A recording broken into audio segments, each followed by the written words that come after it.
Thank you so much, Dr. Tuhin, for the kind introduction and the inclusion in the instruction course. So, opening on this topic, I will be talking on the nature, the overview of ocular burns and how it is classified. I have no financial interest to disclose in this topic. So, basically, if it is a chemical or a radiant injury, energy injury, we call it as a ocular burn. And it is one of the very few true ocular emergencies in ophthalmology. It can cause extensive damage and causes significant ocular morbidity. Blindness can be one of the endpoints of this injury. In developed countries, it ranges from around 1 to 25% to 4.4%. We don't have much data in the Indian population, but it is more common in men, either at their workplace or at home, or it can be also the outcome of an assault. So there is always a medical legal angle when we are dealing with these cases, which you have to rule out completely.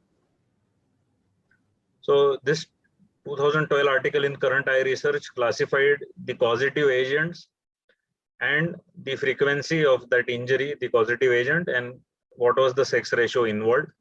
So the most common offender was the household cleaning agents, either it was bleach or acid or anything else. Then some of the personal care products, including cosmetics, were also involved in around 14% of the cases. Automotive chemicals like oils or the polishing agents, also certain industrial strength glues and adhesives, and also to a smaller extent, glues like Fevikwik or cyanoacrylate also caused around 21% of the injuries. So if you could subdivide them, the household cleaning, the most common offender was bleach. In the personal care products, the dye products which are used for coloring the hair, or even the contact lens solution splash was also the offender. And if you see in the group of automotive chemicals, battery acid and brake transmission fluid were the most common offending agents. This, of course, is Western data and not Indian. Again, this article from JAMA in 2016, they plotted the rate of chemical injuries per 1 lakh population occurring from right from birth till up to 85 years of age. So you can see this distribution, it has a bimodal peak. The first peak is occurring extremely early, between 0 to 5 years of age. And the second peak is occurring in young adulthood, starting from around 17 to 18 years, and then gradually declining as the age of the person decreases and they become more and more indoor rather than engaged in some outdoor activities. Again, this was one article which was published way back in Burns Journal in 1993. This is from an Indian demographic in which alkalis, the most common offender was sodium hydroxide followed by calcium hydroxide. These constituted around 36% of the injuries. In acids, that was the higher number, more offending agent, around 48% of the total cases, in which sulfuric acid, which is more commonly seen in the battery acid, was the offender. Miscellaneous were few agents like phenols, methyl alcohol, crackers, kerosene. And again, as you can see, the factory workers were more vulnerable to this injury, and laboratory workers also, since they deal with a number of different chemicals, including acids and alkalis, in very concentrated form.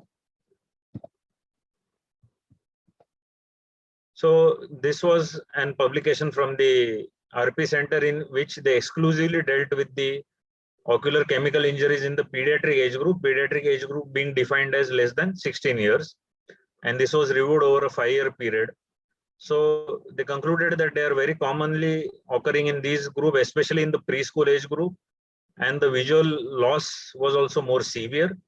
And as we all know, bursting of the tuna packets was the most common mode of injury. And since it's alkali, the nature of injury was more severe. So if we look at how the classification has evolved over a period of few decades, the first classification was by Ballan et al., published in Eye, Ear, Nose and Throat in 1964, in which they discussed the chemical burns of the eye. This was modified by Roper Hall et al. In 1965, immediately the next year. Then Pfister came out with this article in 1983 in Ophthalmology. And the current classification, which is in widespread use across the ophthalmologic specialty, is the classification by Dua et al., which came out in BJO in 2001. So we'll just go over each one briefly. So this is the Roper-Hall classification of the severity of ocular surface burns, in which there are 4 grades. And 2 ocular structures are noted in this. One is the corneal epithelial damage and one is the conjunctival or the limbal ischemia. So in the grade 1, there is certain amount of epithelial damage, but no ischemia. The prognosis is good. There is in grade 2, there is certain haze. The iris is visible, less than 1/3 of limbal ischemia. Again, the prognosis is good. Then the cornea becomes more severely damaged and the ischemia is around half. So the prognosis becomes guarded. And when the cornea becomes totally opaque and there is more than 50% of limbal ischemia, the prognosis becomes poor. Then I was talking about the 5-star classification, which came out in 1983. This was not any table or a scale, but more of photographic representation in which a series of standardized photographs were published in the journal, and the clinician was expected to compare the eye of the patient with these photographs and then grade the nature of the severity of the injury. So it ranged from normal to mild to moderate, moderate to severe, severe and very severe. So as you can see in the last 2 photographs at the bottom, the severe and very severe, there is a very significant amount of limbal ischemia, also followed by total corneal haze or opacification. But this scheme is not being used. Then came the game changer in 2001 by Dr. Dua's group, in which there were not 4 but 6 grades, and in which the clinical findings, again, it was defined in number of clock hours rather than half or 1/3, and the conjunctival involvement was given as a percentage scale, and the analog scale was also given to correlate with other classification systems. So starting with the grade 1, nothing is involved, no limbal involvement, no conjunctival involvement. So the prognosis is obviously good. And as you progress along the scale, you go to grade 6, in which the prognosis becomes very poor, and there are around 12 clock hours of the limbus involved and 100% of the conjunctiva involved. So along with their scale, they gave these representative photographs in which the grades were involved, were shown pictorially along with fluorescence staining. So as you can see, not only the cornea, but the conjunctival involvement is also there. So moving on to the more severe grades like grade 4 and grade 5, you can see the end result in the stage is a total limbal stem cell failure with dense vascularization of the ocular surface.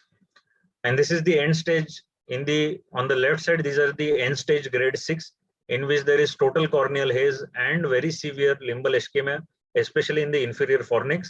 And on the right is the total, that is the end stage total limbal stem cell failure with dermalization and keratinization of the ocular surface. So this article, again in BJO in 2011, compared the prognostication value of the Roper-Hall system and the Dua classification system in acute grades. So in which in the first 3 grades of the Dua system, there was no difference in the terms of time taken and the rate of healing. But when you moved up the ladder to grade 4, 5 and 6, there was a very significant difference in extent of the corneal vascularization. So by increasing the subclassification and introducing more grades, so it had more prognostic, the Dua system had more prognostic value in the end game compared to the Roper-Hall system. Then this article came out in Graphes in 2020, in which they studied 3 parameters of findings on the ocular surface in acute chemical injury. One was the opacification, one was the vascularization, one was the symblepharon formation. For each, they gave 4 grades, starting from grade 0 to up to grade 3. And again, it was shown by the pictorial representation. So you can see in grade 0, there is the cornea is absolutely pristine, but in grade 3, there is significant vascularization and haze. Again, same goes for the vascularization system. The last photo on the extreme right is a total limbal stem cell failure. And symblepharon, again, you can see the grades of the symblepharon formation, in which the last stage is again a symblepharon with a keratoblepharon as well. But this system has not been adopted for widespread use to the best of my knowledge. So again, this is a continuation of the earlier slide in which they studied the different parameters and they came upon the grading system, including the visual acuity as well.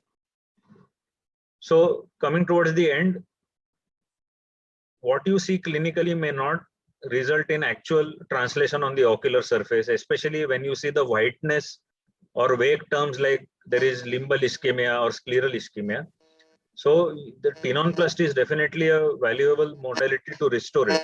But when you do fluorescein angiography, that is OCTA, so that is you can see the actual extent of the scleral damage, and that actually gives the true prognosis and how much improvement will occur with limbal stem cell transplantation. So again, a recent article in BGO has defined the role of ASOCT angiography in assessing the limbal vascularage. But, and it is non-contact, it is very rapid, but there is certain caveats to this study, which I'll come to the next slide. That Dr. Sayan and his group from LVPI published this study in IGO, in which what is the reliability of clinical assessment in the management of ocular burns. So this was sort of a photographic questionnaire sent out to different specialists, fellows, general ophthalmologists, and they were shown and they were asked to grade the severity based on what they saw on the photograph. However, the results of the grading system or the clinical assessment based on the photos were not matching what was actually found in on the OT table or during the surgery. So they called for a more standardized assessment of these photographs. And as you can see, this was this initiative by Shankar Netralaya, in which the government was also involved, and they started circulating these posters that tune up blinds, basically in different languages. So the prevention is always better than cure, and children should not be allowed to handle these packets when their elders tell them to buy them on their behalf. So the take clinic message is that it's a genuine true ocular emergency, can cause significant ocular morbidity ending in blindness. We need more public awareness campaigns because prevention is better than cure. Also need to promote and supply more protective gear to workers working in the high risk factories, so to say. We need a newer classification system because none of the current systems account for the true nature and extent of scleral ischemia, which dictates the final outcome in severe injuries. So if you are using OCTA or any other angiography, we need a classification system which is more standardized, which is objective and not subjective, more accurate, more reliable, and can be reproduced not just by any research institute, but also by the general ophthalmologist as well. Thank you so much.